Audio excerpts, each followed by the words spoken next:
Aujourd'hui, nous allons à la rencontre d'Anne-Gaëlle qui a bénéficié du dispositif AFI, l'aide financière à l'insertion. Une aide facultative réservée aux bénéficiaires du RSA ne pouvant émerger au dispositif de droit commun afin de sécuriser leur parcours d'insertion. Voyons ça.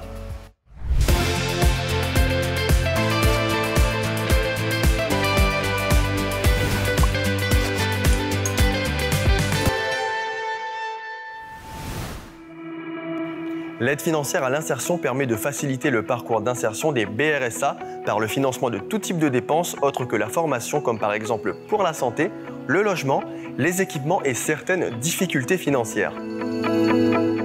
Bonjour Anne-Gaëlle. Bonjour Alexandre. Alors vous avez pu bénéficier de l'AFI.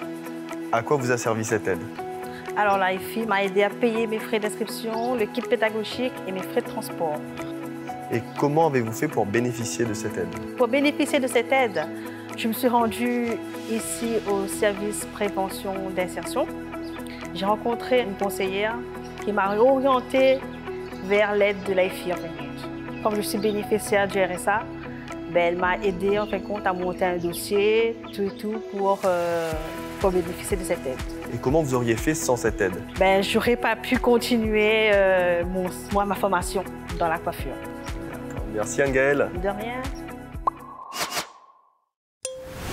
Le montant minimal de l'aide financière à l'insertion est de 50 €. Le montant maximal d'aide est de 1 000 €, tous registres confondus, par foyer et par période de 12 mois. Le montant de l'aide peut atteindre 2 000 € sous réserve d'un rapport circonstancié visé par la direction du TAS ou par la direction centrale référente. Bonjour Philippe. Bonjour Alexandre. Alors dites-nous, qui peut bénéficier de l'AFI? L'AFI, donc l'aide financière à l'insertion, est une mesure du département. Donc elle est ouverte aux bénéficiaires du RSA, accompagnés par le département dans le cadre d'un contrat d'engagement réciproque. Peut aussi bénéficier de l'AFI les bénéficiaires du RSA accompagnés par le Pôle emploi dans le cadre d'un projet personnalisé d'accès à l'emploi. Et quels types de frais sont pris en charge? Alors je dirais tout type de frais, hors le financement de la formation.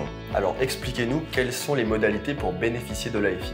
Donc l'AFI s'effectue auprès d'un travailleur social du département ou d'un conseiller en insertion. Quelquefois un rapport social est nécessaire. Très bien, merci Philippe. Merci Alexandre.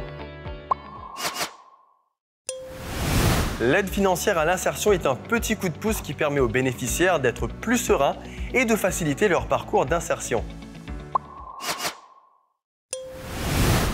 Si vous souhaitez en savoir davantage sur l'aide financière à l'insertion, n'hésitez pas. Les coordonnées s'affichent en ce moment même sur votre écran. Le département des générations, c'est déjà fini. Si vous voulez revoir cet épisode ainsi que les précédents, rendez-vous sur nos sites et nos réseaux sociaux. Quant à moi, je vous retrouve très vite pour un nouvel épisode. À bientôt!